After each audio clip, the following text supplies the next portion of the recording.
Barbara, you've taught kindergartners, first graders, and so forth in classroom settings.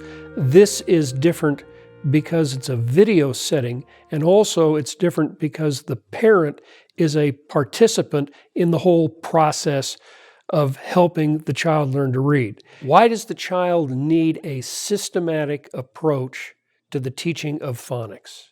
There are proven steps, spelling rules that and reading rules that, taken in a systematic progression, will help a child learn how to read. It gives them all the tools they need to decode words, even words they've never heard of before.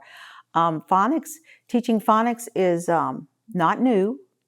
So what I did is I went over all these,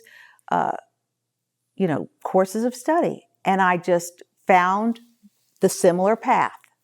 So that's what I'm presenting to your child. We're going along this proven path to teach them over a year or over a certain amount of whatever lessons, 180 lessons, how to be a fluent reader. So the parent, I think the parent would probably be very relieved that they don't have to do the curriculum work. It's done for them. But I was lucky because I had access to it as a teacher, as a trained teacher, which parents, don't have the inside scoop on where the teachers are getting their information from. So I think the parent can really relax knowing that they're getting the full scope of a year's study in reading and language arts. And that's what I base each lesson on. And I try to make it an engaging activity for the children, and as well as very directly teaching them these rules. It's kind of like in the classroom, I think a teacher has a high 15, 20 minutes when they're really on target and the kids are in the zone. So I think it's like cutting this out and presenting it to the child online. The rest of the time the teacher's trying to manage behavior problems or, manage this and that. But I think there's a zone of very clear, direct teaching that a teacher feels good about when they can communicate with the child. So what this does is it kind of takes this little moment in time, the key, the core, and presents it directly and efficiently. I don't like to waste a child's time. So I try to move it along. What's the main role of the parent in this process? I like to say that the parent is the guide by the side. And the parent, I would like to be an active listener, but let the child engage fully. In the first grade level, children are not known to be able to assess their abilities very well. They think they know something when they don't. You as a parent, you have to slow them down, say, wait a minute. When I said go to bed, I also meant, brush your teeth, put on your pajamas, you have to go through that with them. And then they go, oh, okay, that's what you meant. It's the same thing. I think the parent should be listening and engaged so that they can be a good mirror for the child and help the child assess themselves. So a child might say, oh yeah, I got that. And the parent might say, well, I don't know, I didn't hear you blending those words. Let's try them again. And they can flip back on the video and help the child realize that they really weren't saying the sounds, that they were saying, the word right after we blended it together. And they're not, children just don't realize sometimes what it means to learn. And so you're helping them with the skill of learning. And that's very individual to each child. And so that's the beauty of the parent's job. Will you be giving instruction to the parents along the way so that the parent knows what the parent is supposed to do in this process? Just like any show or movie for children, I think sometimes things are said that parents get. So I will say, get your computer helper to stop.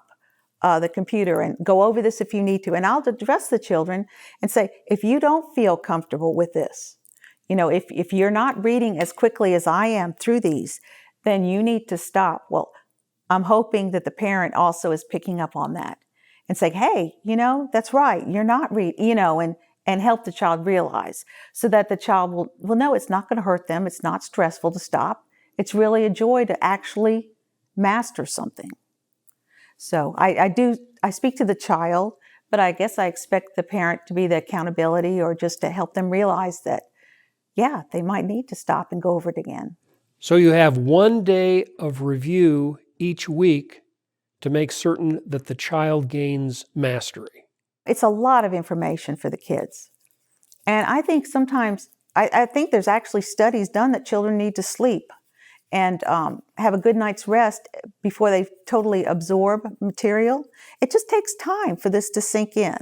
And so I think stopping on the Friday and going back over kind of cements it in their mind. It also makes them feel like they have learned something. They need to stop and just realize what they've done and how different their approach to reading is, even after 1 week.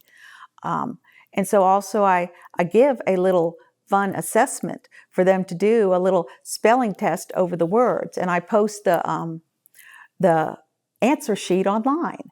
And I encourage the children to download it and check their own paper. Well, that's really exciting for first graders, especially if you give them a red pen or something like that to use on, their assessment days. And they can mark them or whatever. And then I say, hey, if you didn't get them right, you get to take the test again after you study. Do it as many times as you want. You get to make 100.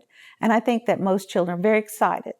And then I can see the other type of child who breezes right through it and just gets a 100 and says, okay, let's go, and so you move on. But with other children, you just have to give them their time to bloom. Well, each child with this system goes at his own pace. Is That's that right. the basic strategy? That's right. I present the rules and the spelling path and the reading path for children.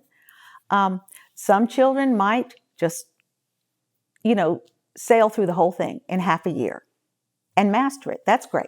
Some children, it might take longer, but I would say that all children need to master these rules.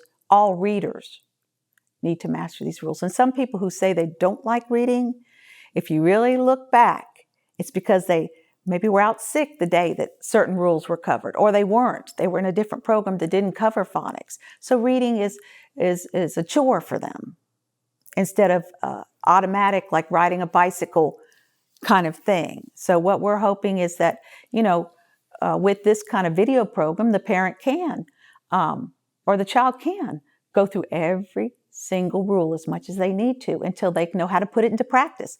And once they do, then that's it. It's mastered and they go on to more complex reading. Well, I'm inviting the parents to try that first week.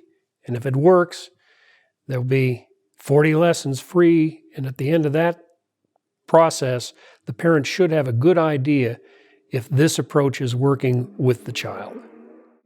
That's right. And with the family, because I think that it works, the parents need to read with the child. They need to know what lesson we're on and what the child has mastered so that they can give materials to them, or, like point out on road signs when they're driving down the road. Oh, there's an A, or look at that word. You can sound that out. If the parent has their fingertips on, their touch on where their child is, they can help their child gain the most from the experience. But what I am supplying is a very progressive, a very, systematic approach so that you can get it done in a year and know that you've gotten it covered for your child, giving them everything that they could have. Thanks for your time.